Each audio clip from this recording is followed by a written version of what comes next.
In today's video, we're going to be diving into the upcoming pattern where things look very, very snowy for very different areas. We're talking about the west, the central, and the eastern states. Really, nobody's going to be missing out necessarily on these storms unless you're in the deep southeast, deep kind of Gulf states, those areas that saw snowfall a month ago. We do expect that action to be a bit further north this time around, with the heart of it being for a lot of the Great Lakes, Mid-Atlantic, Ohio Valley, Northeast, major systems over the mountainous west as well.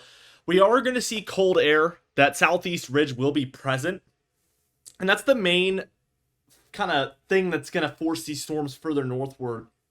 So for those of you in Ohio Valley, Mid-Atlantic, Northeast, you're cheering for the southeast ridge to stay pretty present here. That's definitely what you're hoping for if you're looking for snow. Of course, the majority of my comments are people from those areas wanting more snow, so that's why I put it that way. I know there is those of you that don't want it, but you guys are the quiet ones, I guess. I don't get a lot of comments of people saying they don't want snow. I know that you guys exist though. Let's take a look first off at the 6 to 10 day outlook, and this goes from February 9th through 13th. I'm making this video a little bit earlier today. It is my mom's birthday, so everybody say happy birthday, Mom, in the comments. We do see the west is quite cold during this time frame. Also, a lot of the plains here, kind of a double dipping trough throughout that kind of 4-day period there. The northeast does get quite a bit of cold air as well, and then we see that ever so present southeast ridge right there, which will force a lot of our storms to go north of that area, which again is why these parts will be kind of the area to focus on. Once we look at the precipitation, we do see that a lot of the storms will move through here, but a lot of this is going to be cold front activity underneath the system, so that's why we're getting a lot of thunderstorms and showers in these areas. This is what could come in the form of snowfall, this area here. Obviously a little bit further south as possible, but that's kind of the spots that I'm watching. A little bit drier over the southwest especially, and near normal for the northwest there, which is a ton, by the way. Their near normal is a whole lot. 8 to 14 day outlook is when we really see the cold spread into the east. We see the Mid-Atlantic, Northeast, Ohio Valley, Great Lakes, Midwest, and I'm happy about this. I mean, you guys deserve to see your fair share of snow, and I'm really hopeful that this month is going to bring it for you guys. I know that seeing all the snow go south of you in January was a little disappointing, but February could really, really make up for it here for you guys. We see that the southeast ridge isn't as prominent, but it is there, and that's the key feature. Sometimes these are too overbearing, and you'll see a southeast ridge that goes kind of all the way up the coast. We've seen this in years past, and that's when really these areas struggle to get snowfall as well, and that's why the past, I don't know, 4 winters before this one, the east really struggled to see snowfall whatsoever. This time around, we're looking at a mild southeast ridge, for the deep southeast, and this is going to help for storms to kind of move just to the north of it, sometimes maybe even further south than that, just above, right near the boundary, and we will get a few clipper systems coming through, so these areas should be looking for maybe not guaranteed snowfall, but at least snowfall chances, numerous snowfall chances over the upcoming pattern, and that is what we'll see on the model guidance. 8 to 14 day outlook, we see that the precipitation really flourishes over the east here, so this combined with the cold is obviously a great sign, and this is coming again from the National Weather Service. Northwest this time around down through the Rockies, above average for the 11th through the 17th, so very, very interesting. Let's take a look at our European model, and out of the two, this is going to be the more action-packed one. Again, that southeast ridge is actually helping rather than hurting if you're further north. What we see on the GFS model, and I'm getting a little bit ahead of myself, is this southeast ridge actually dissipates, and we get full-blown troughs in the east, and we're actually going to see further south snowfall on that GFS model. The European model keeps it much further north, as it keeps that southeast ridge around for these areas, forcing the storms to ride kind of through these areas as opposed to way underneath like we saw in January. So there is numerous possibilities here. We are pointing towards the southeast ridge. That is what the National Weather Service is thinking. That is what the European model is thinking. And now for the first time, today's GFS model run does show it. But before this, it was showing the southeast ridge as well. So yeah, we're taking it with a grain of salt for now. We do see a storm already around for the northwest here and the northeast. They're getting some snowfall there for New York, northern New England here, overnight last night, actually. So this is kind of in the past. As we move towards this evening, kind of more present, probably from when you're watching this video, we do have remaining snowfall showers in the northeast, some cold temperatures, but that storm is all but said and done. We do see out west continued snowfall, and that is going to be the case for a while here. We do see isolated thunderstorms throughout the evening here for areas in the kind of deep south region, so keep that in mind.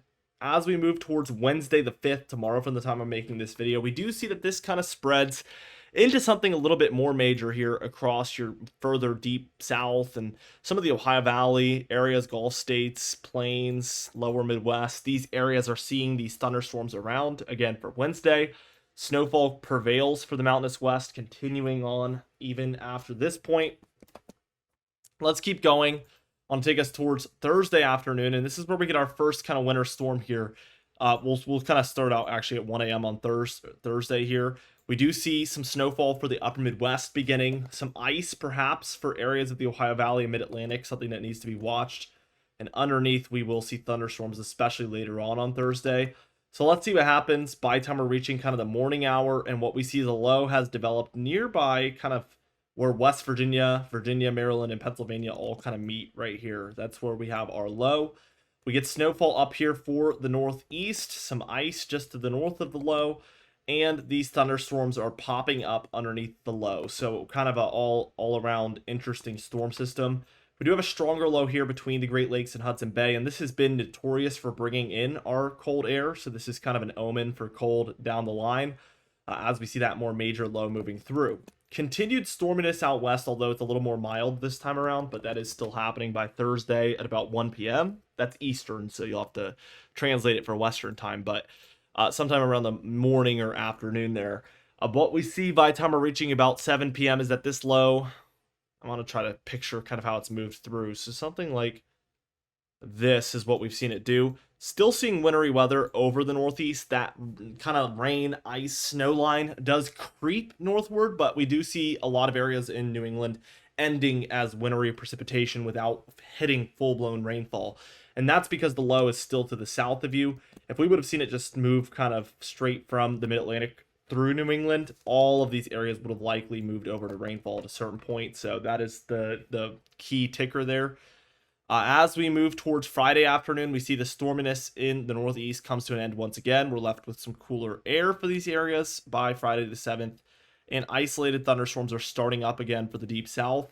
We do see a kind of surge of snowfall once again for the mountainous west, so that is continuing by Friday.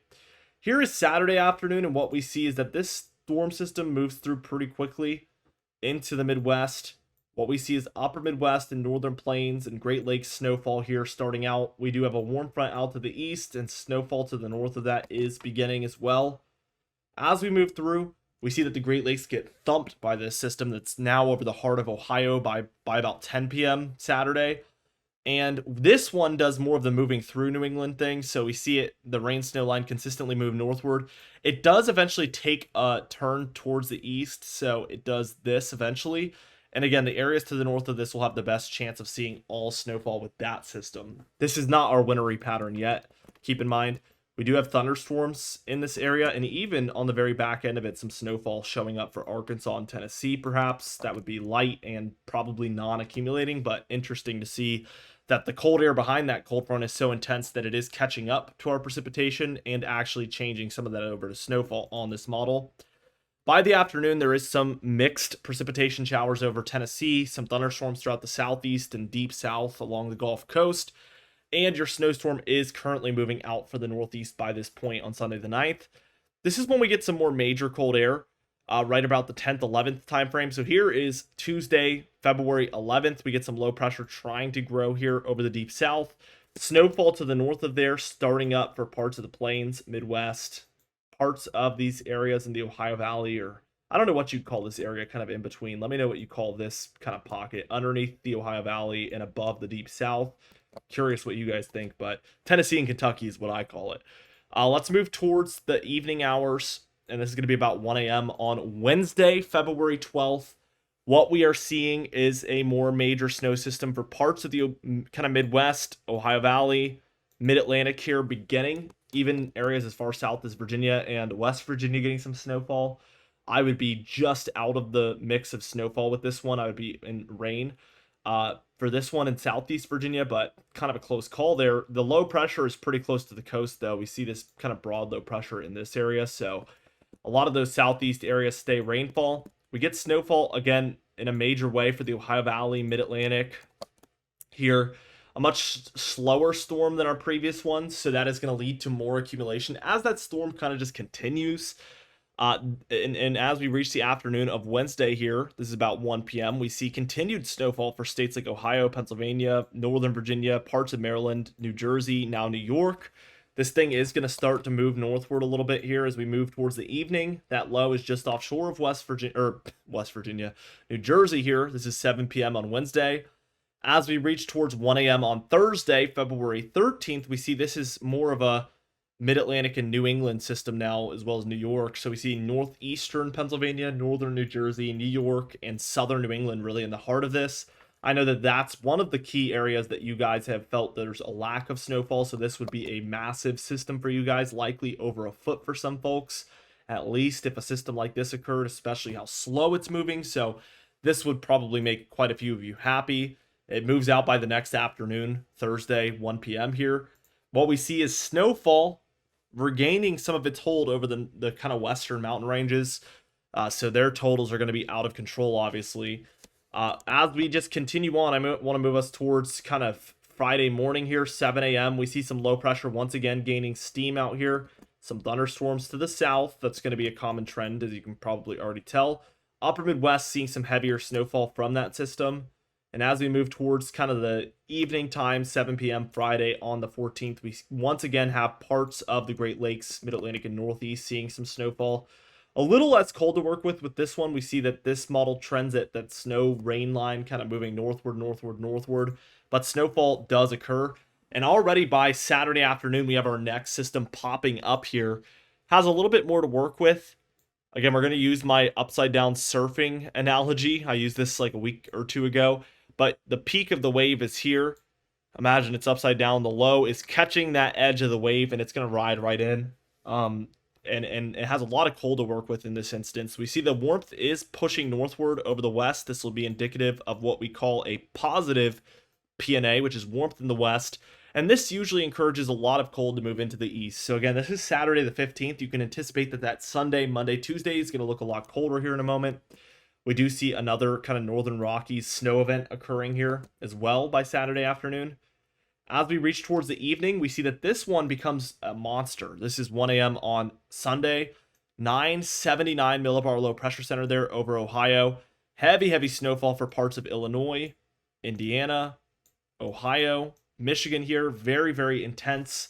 Likely thunderstorms and showers out to the east of it and to the south of it. And this cold is really rip-roaring in behind this system.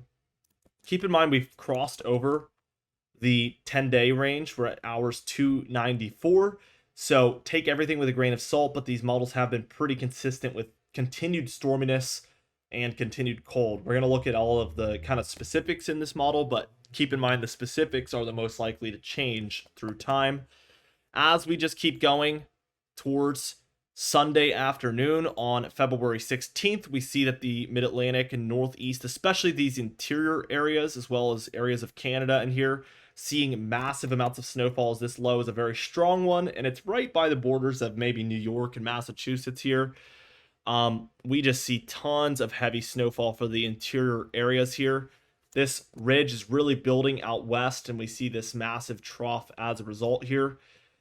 Taking place in the east, we see some snowfall happening, especially over top of the northwest here for parts of Canada and then down into the northern plains, but we are warming along that west coast, so more rainfall than anything down here for the northwestern states by Sunday the 16th on this model.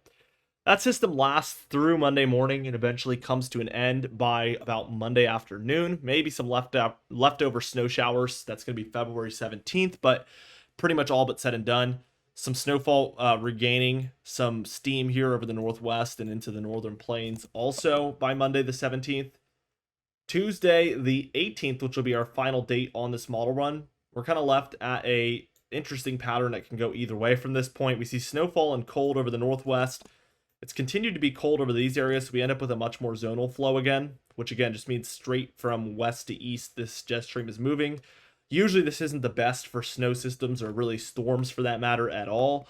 We do see thunderstorms building underneath that jet stream, but really if this is going to develop, we likely would see cold move in behind it, a lift of warmth here, and it would probably take a path much more like we've seen with the previous storms before it, but there's no telling, and likely this will be gone by tomorrow.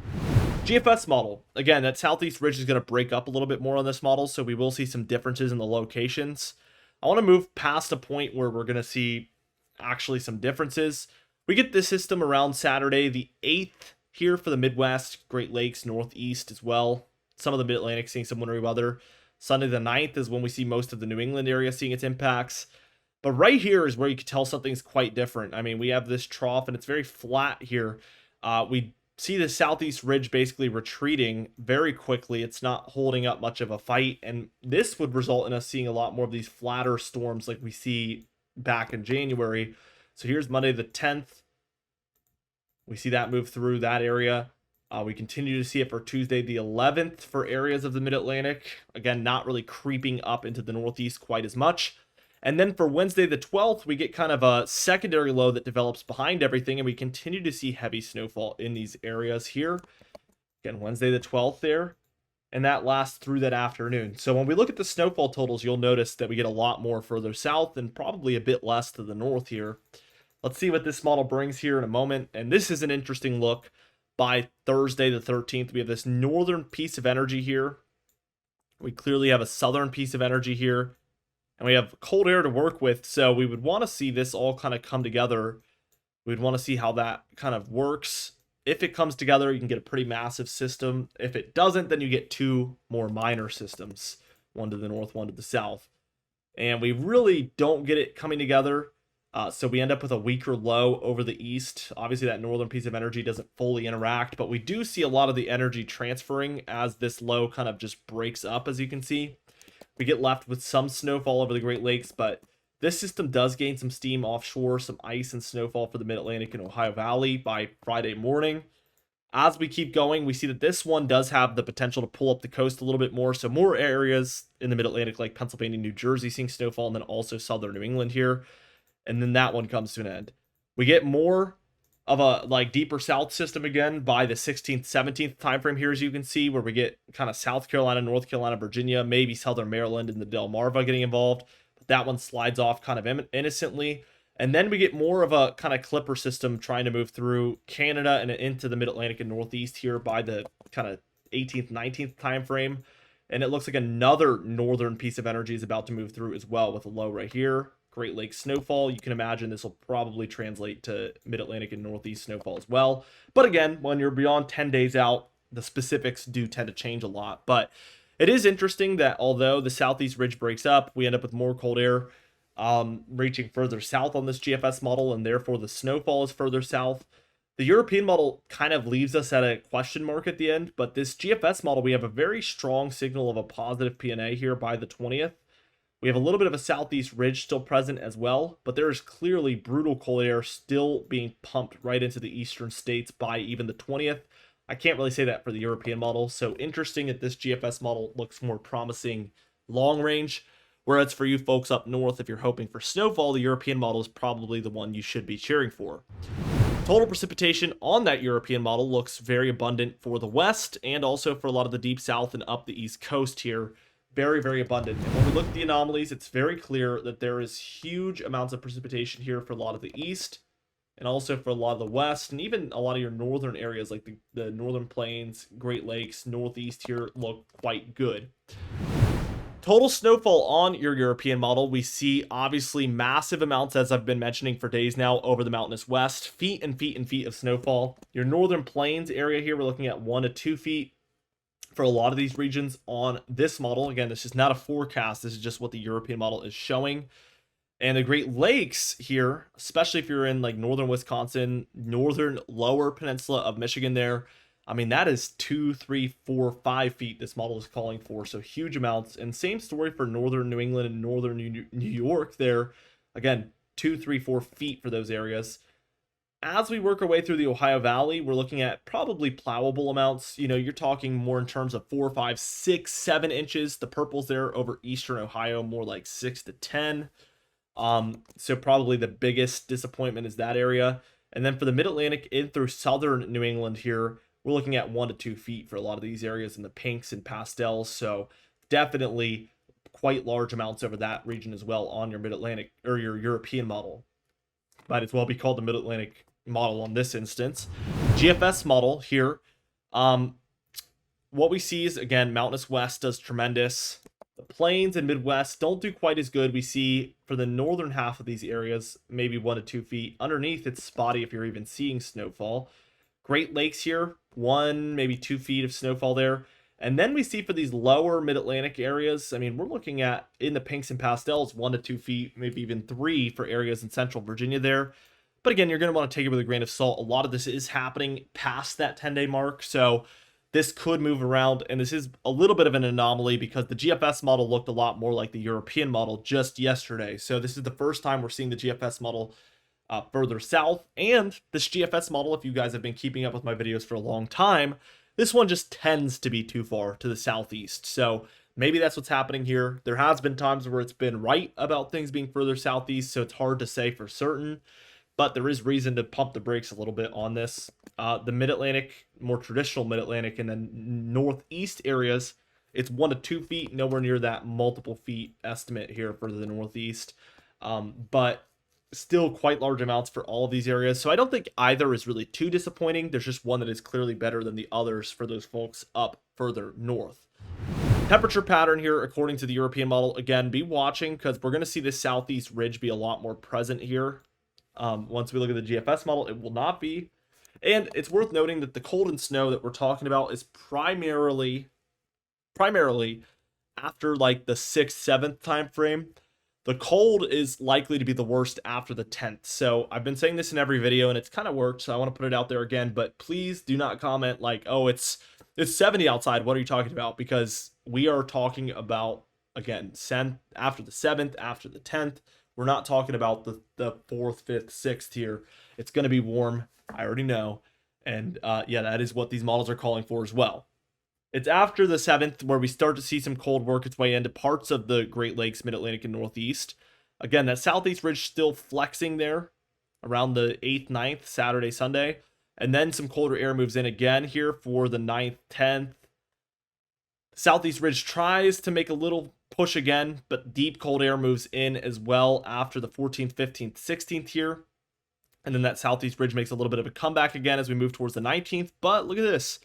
Pretty evident that we're going to have deep cold air moving in still by the end of this model run. So no end in sight on this model as well. It didn't look this way on the precipitation that we just looked at. It's kind of interesting. Anyway, as we take a look here at the GFS model, what we see is, again, the southeast ridge is going to be a little bit less prominent, but still there at times, and this is going to lead to a little bit of further south snowfall. So again, the near term, it's going to be warm. This cold starts to make itself known by the 7th, 8th, 9th here, but really it's after the 10th here where we really get more consistent cold. And look at your southeast ridge. It's really just a Florida ridge because it's so far down. So these storms are moving to the north of that, and that's why we're getting storm systems moving in like this. Whereas the European model has that southeast ridge, maybe not that much, but like this, we get those storms moving through these areas instead. Big, big difference there. And we're really cold here for the 11th, 12th, 13th, and then maybe even colder down the line here. Like the 16th looks very cold around the east. 17th, 18th, 19th, we warm back up again. But it looks like we're primed for another pocket of cold air to move into the east. And it's very evident that, again, that positive PNA is still very, very much so there over the west, which should aid things moving into the east. But again, there is a bigger question mark once we move towards the 17th, 18th, 19th, 20th, and beyond, as opposed to the 7th, the 10th, the 13th, 15th. We have a little bit of a clearer vision as to what that'll likely look like. But beyond the 15th especially is when big question marks arise. Will this cold last into the end of February, or will we see another shakeup here soon around this point, like the 20th? It's hard to say, and we will keep watching. We will keep you guys kind of informed on what's happening here as we upload every single day. So be sure to subscribe. You can even hit the bell icon for daily notifications when we upload so you never miss one. Be sure to like the video if you did enjoy it. Leave a comment down below, and I'll see you guys in the next video.